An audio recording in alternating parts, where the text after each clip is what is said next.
Hey guys, hope everyone's having a nice week.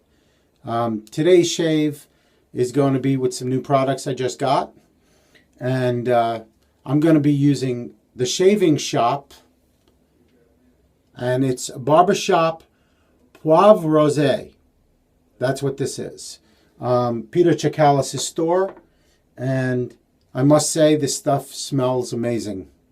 From what he explained, it's got geranium, amber, lemon, nutmeg, patchouli, a few other things. It's pretty complex as far as a barbershop scent goes.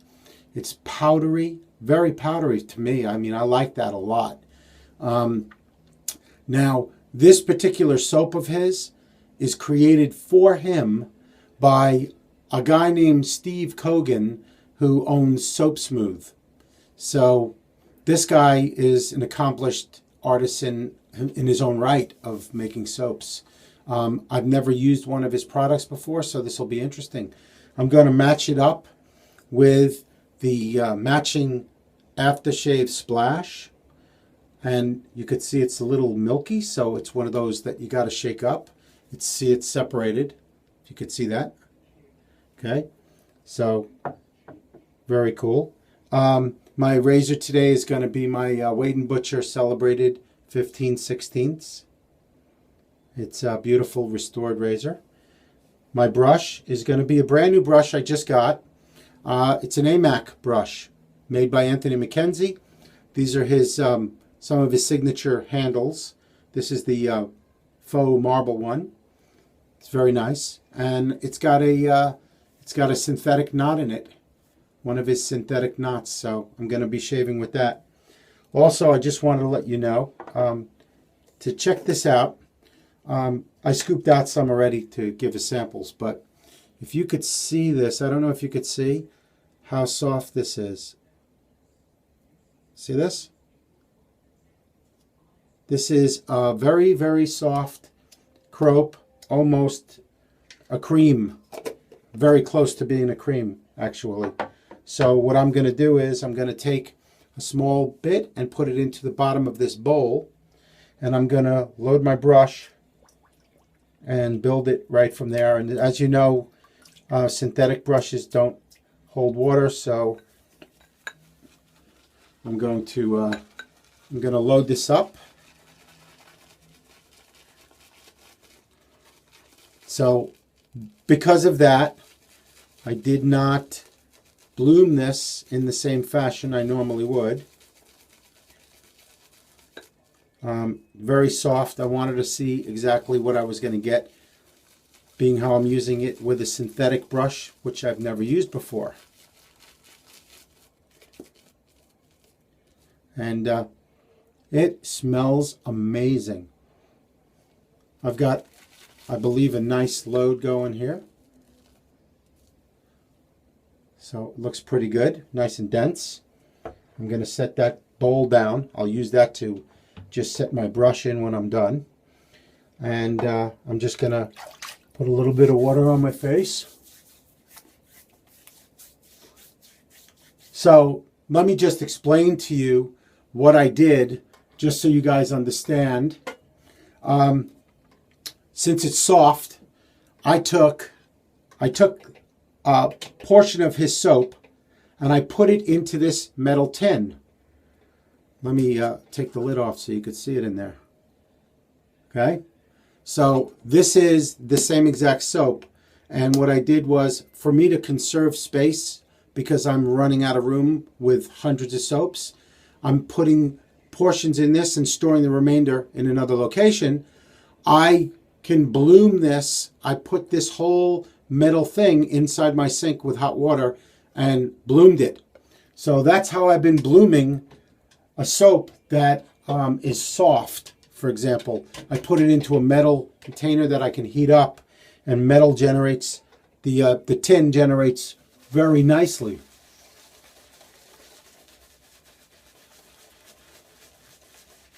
I gotta say, I have this stuff smells amazing. Absolutely amazing. Let me Put a little bit more water on my brush.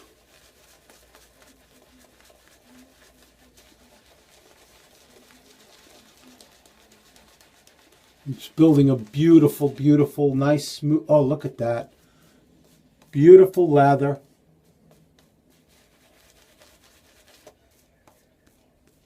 Look at it. It's nice and the peaks are just beautiful.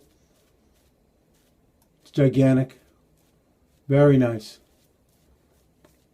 Okay, so I'm going to put my brush down and clean up a little bit.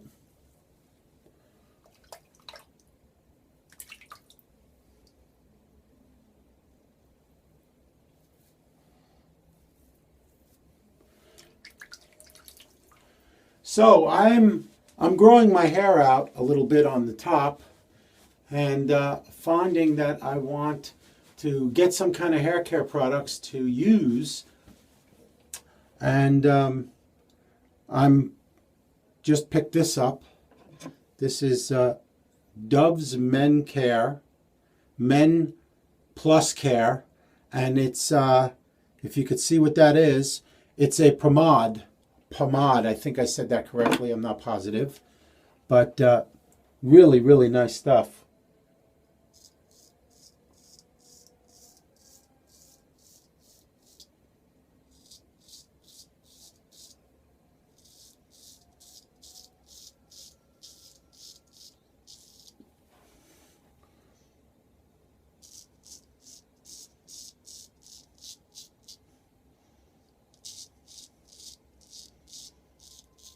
I think I've started the shave video revolution on South Florida Wet Shavers group.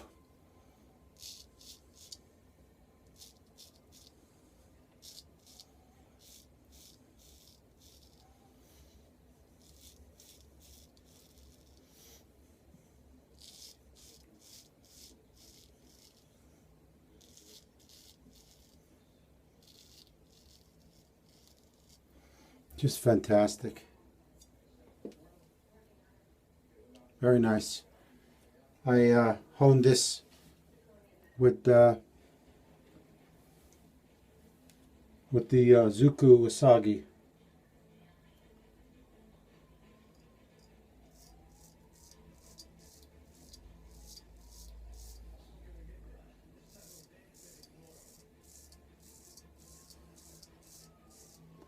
Remember, pull that skin up nice and taut. Watch the angle.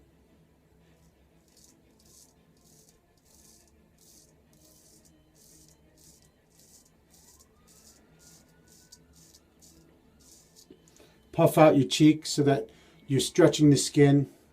And what I do is I try to concentrate on small strokes so that I can control the angle and control the pressure on my face. Way better than just one big stroke. A bunch of little strokes, easier to control for me.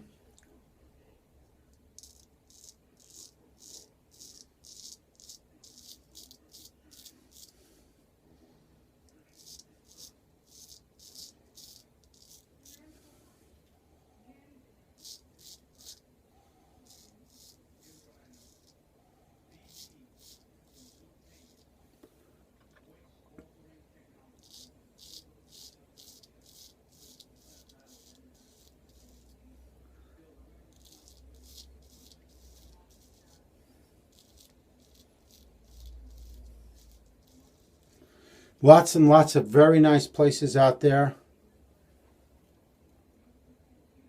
Lots of nice places to buy straight razors. Seriously, lots.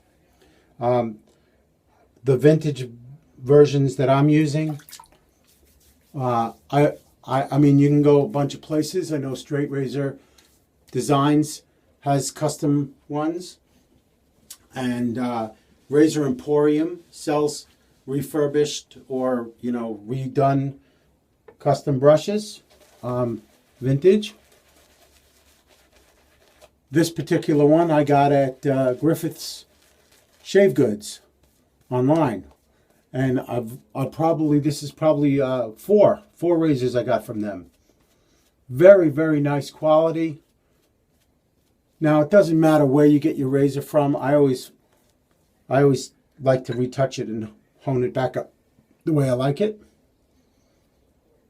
I actually learned that from Anthony Esposito. He gets a razor from somebody, or he buys a new razor, and he takes it back to the chaussera and redoes the razor to the edge the way he likes it. And I saw that, and I thought, that makes sense. Everybody shaves a little different, so why wouldn't I do that too? So I did, and it's made a world of difference in my shave.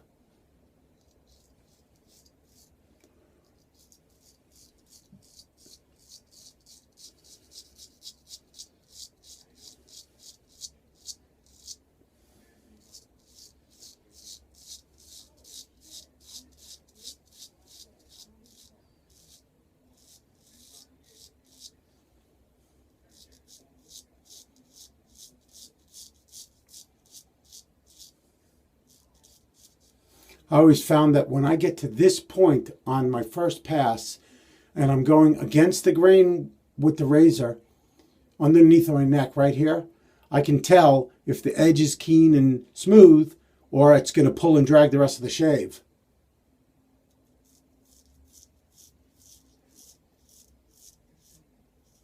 This one's nice and keen.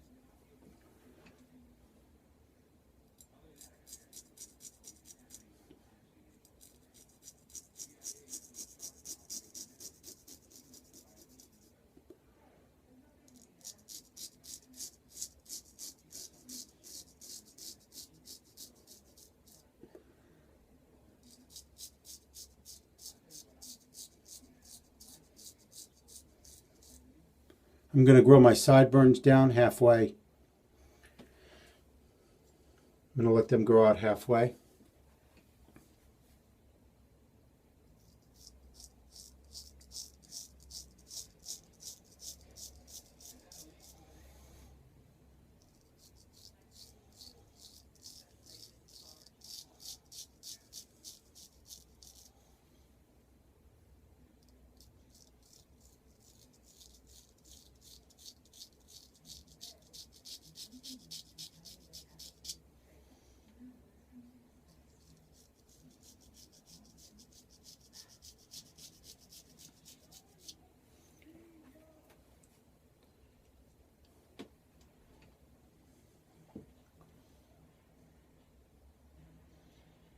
So I pull the skin, I move my mouth to the right or left, I blow air in, and I pull the skin all at the same time so that my cheek is as smooth as it could possibly be.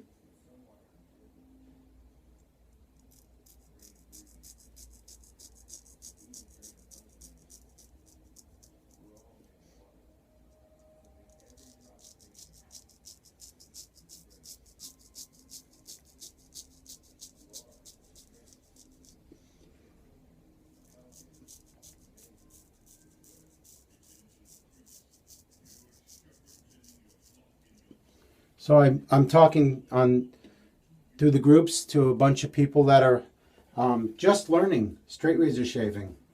Some of our guys in our group that I've either given a razor to practice with, to test out the waters, so to speak. A couple of them have dared it and they're working on it. And take your time. If you find yourself getting cut, if you find that you're getting cut a lot, what I suggest is either you're putting way too much pressure on the razor and it's digging into your skin. So just let the weight of the razor do the work. Don't put any pressure on your face, less than you even would with a DE. I don't want anybody being discouraged as far as, hey, this is my shave, and I'm trying something new and it's not working for me. That absolutely will happen, and I get cuts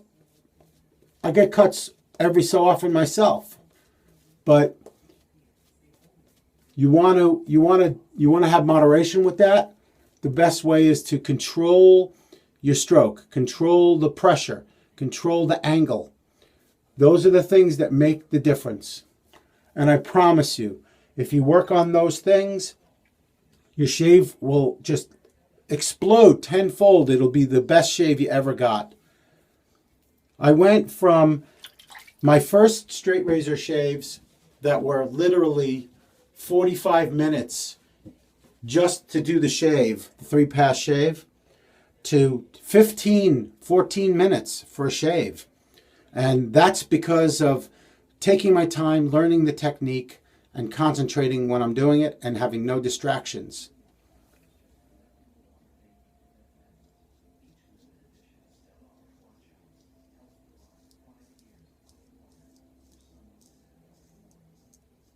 Also, one other thing that you'll notice about my technique, I don't know if it's the same as other people, that's their business, but for me, I don't deviate.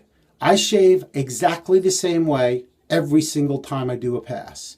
If I'm doing a 1-pass shave, it's going to be the first pass. If I'm doing a 2-pass shave, it's the first 2. If not, it's a 3-pass shave, and it's the same every single time.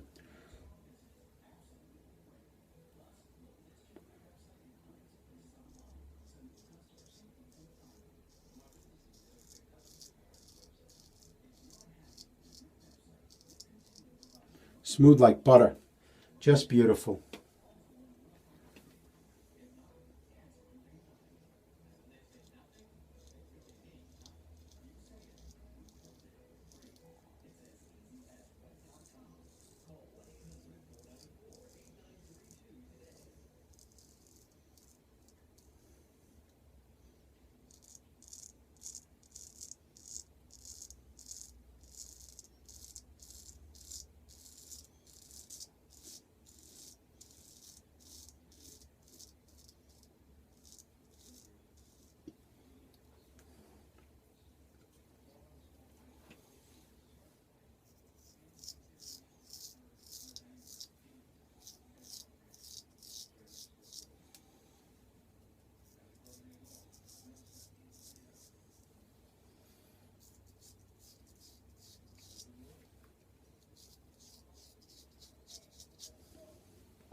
There's nothing like shaving with a razor that has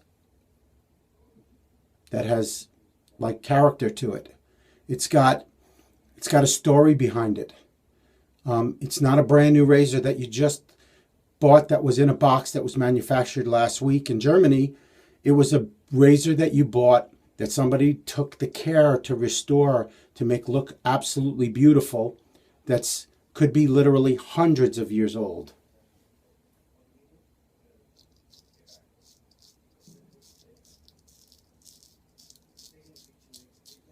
When you mix this with something like Peter Chakalis's soaps and aftershaves, I mean, how could you go wrong? You know, Peter has been a wet shaver for years and years and learned all the different things that he liked. And in his store, the shaving shop, it's online, he put together the best of the best, as far as I'm concerned, of all of the people that make soaps.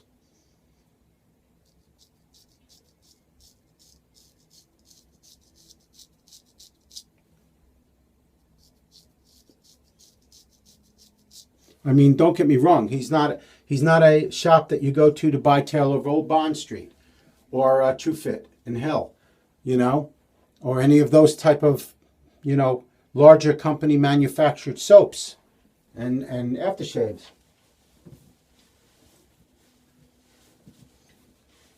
But he took all of the artisans that work hard to earn a living, some of them that don't even do it full time, they're part time and they have regular jobs during the week. And he gave them the opportunity to sell their product through him. And I highly recommend his shop. You guys need to check it out. Peter Chakalis is The Shaving Shop. Guys, that was my shave. My shave today, obviously, with The Shaving Shop's Barbershop Poivre Rosé. Smells fantastic. It's definitely a scent that I could definitely be using on a daily basis. My razor was my celebrated 15/16 Sweden Butcher that was restored by Griffith Shaving Goods. My brush, well, I got to tell you about my brush. Look at this thing.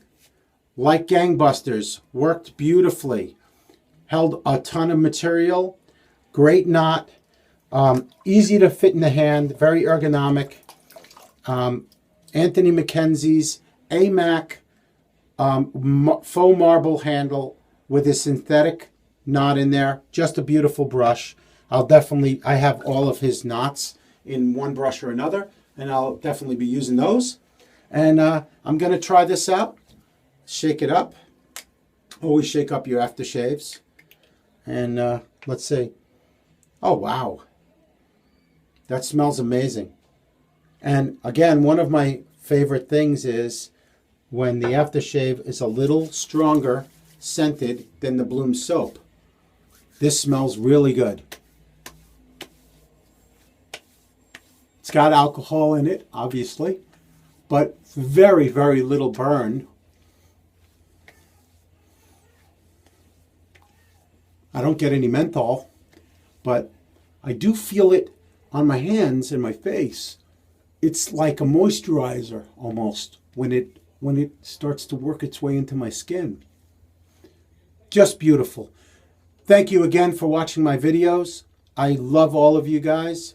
And if you have any comments, leave them below. And guys, have a great shave.